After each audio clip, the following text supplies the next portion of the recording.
Today's video is going to be about shooting low left and what we can do about it.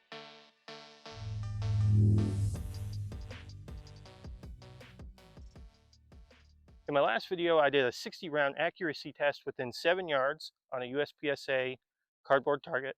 We were able to hit all 60 rounds within the A zone on the torso and the head box However, we did notice that I'm shooting low left, which we want to try to eliminate. So today, that's exactly what we're here to do. We're going to be running a couple different drills and tests to see what may be causing the issue. And then building upon that, we'll start working in new drills, skills, and techniques to overcome that. All right, the first thing that we're going to do is just simple dry fire. I'm going to aim at our paper target down range here, and I'm going to do 20 rounds or 20 shots, 10 from a side profile, and then I'm going to move the camera underneath and do 10 from underneath. And what we're looking for is if the gun is moving during the trigger pull. It'll be pretty obvious. There'll be a slight flinch or a dip in the gun, or from the lower angle, we should see kind of left and right movement if I'm pushing the gun with my trigger hand. Before we get started, a little bit of housekeeping. My firearm is empty and clear. I have no live ammo on my body. So when I'm doing this exercise, there is no chance that I'm introducing a live round when I'm not expecting.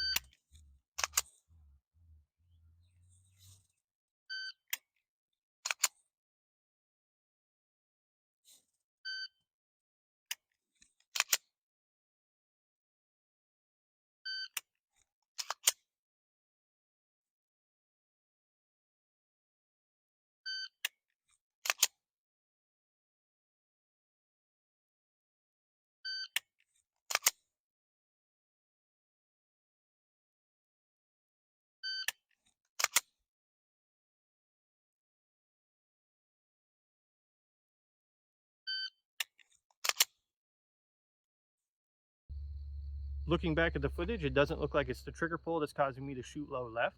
So my next thought is maybe I'm flinching as I'm pulling the trigger, anticipating the recoil and trying to defeat it. So I had my brother load up 3 magazines for me mixed with live and practice ammunition. The practice ammo is completely inert and will not fire or send a round down range when I pull the trigger. However, it will highlight if I do have that flinch because I won't know when it's coming up.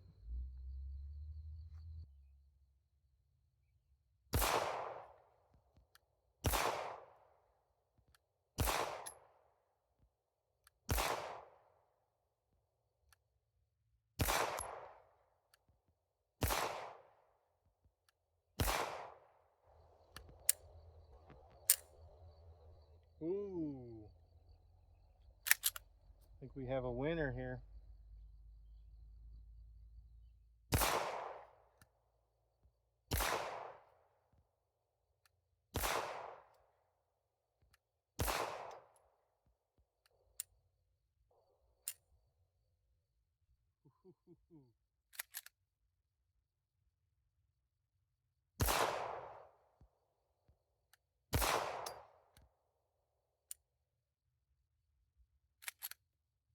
Yeah, that's feeling pretty conclusive.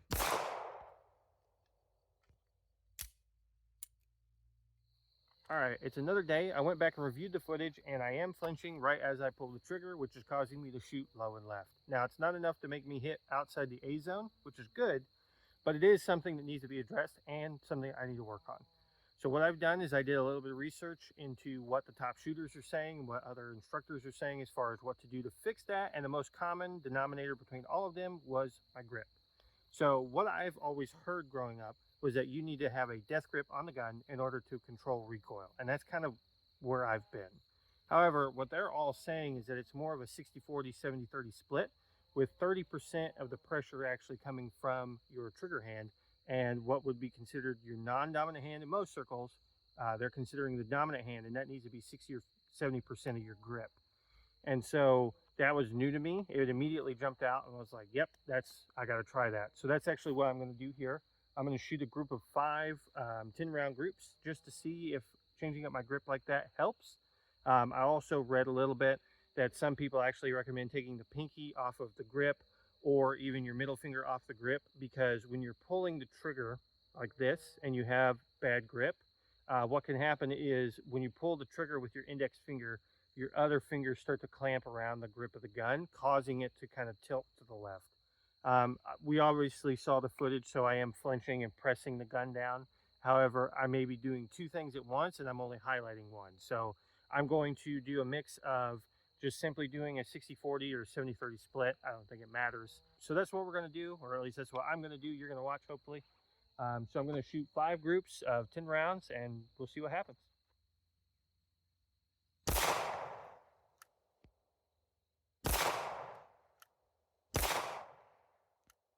That one was way low.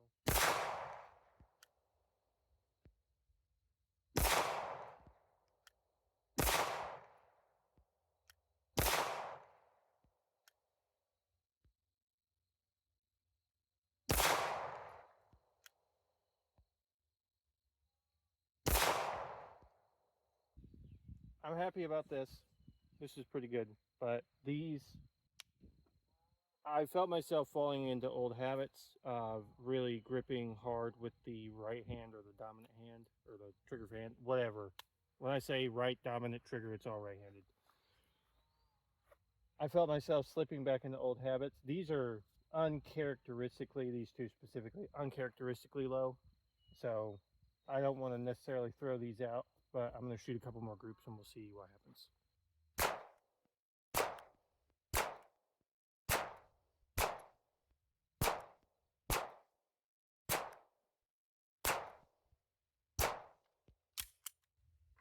All right, that already looked way better. Let's go take a look. Look at the difference between this and this. There's just two groups, obviously, so we're going to confirm. But I was mentally really reinforcing that it should be 60 to 70% coming from my non-dominant hand, my support hand, versus this one, which was just me kind of getting into the rhythm and thinking about it too much, or maybe not enough. So this is a marked improvement, but we'll see if we can be consistent and continue this.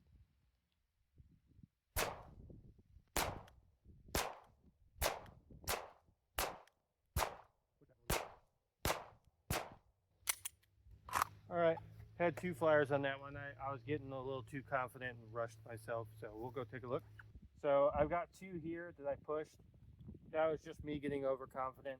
I saw kind of what my grouping was doing and started getting overly confident and going too fast. So more than likely, this is me falling back into old habits. This is a flinch, and then this is probably just me racing and just getting ahead of myself. So this is good.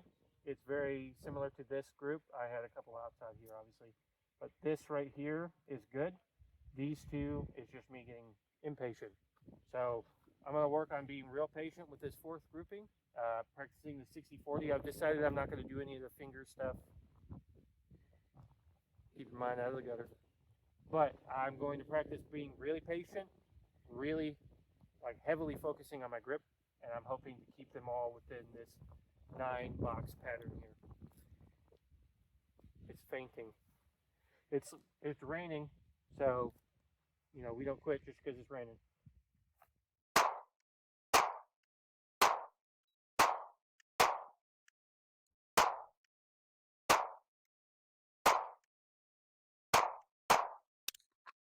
So I'll have to review the footage. I only see 9 shots or hits on paper. I'll have to review and see if I shot 10. If I did, I have a flyer. Or I'm so good, I put double through the same hole. I don't think I'm that good.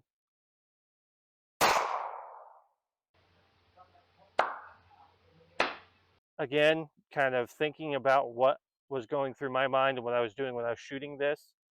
I said I was going to be uber patient and like really focus on the grip and everything like that. I think what happened is I slowed down too much and I was overthinking.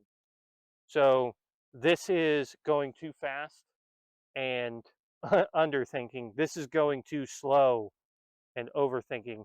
These two were more what I'll call my instinctual pace.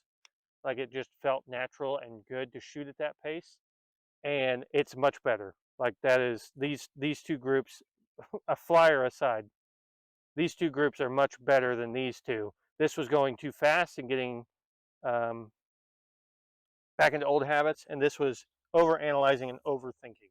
So I'm going to shoot one final group. I'm going to go back hopefully to this pace, something like this, and really try to keep it in this center area here, and we'll see how we do.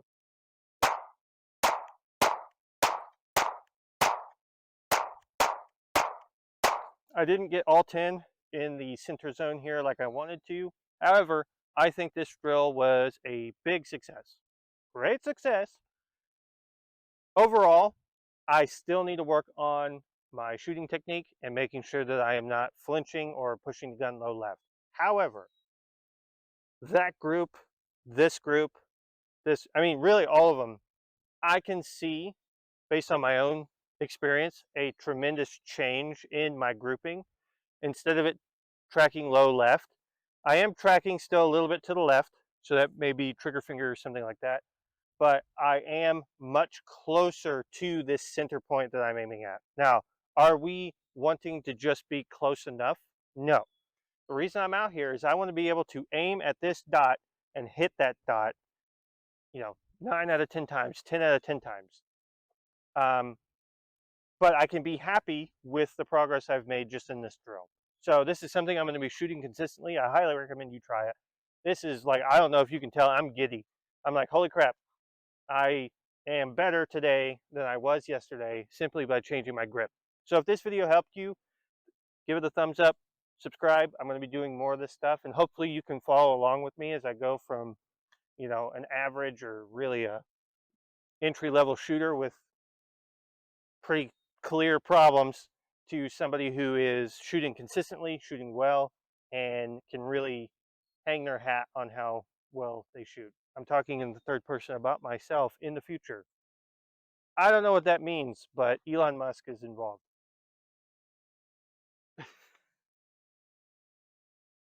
Hope you enjoyed the video. If you did, give it a thumbs up and subscribe, and we'll do more. Peace. I lied. I do have one more mag.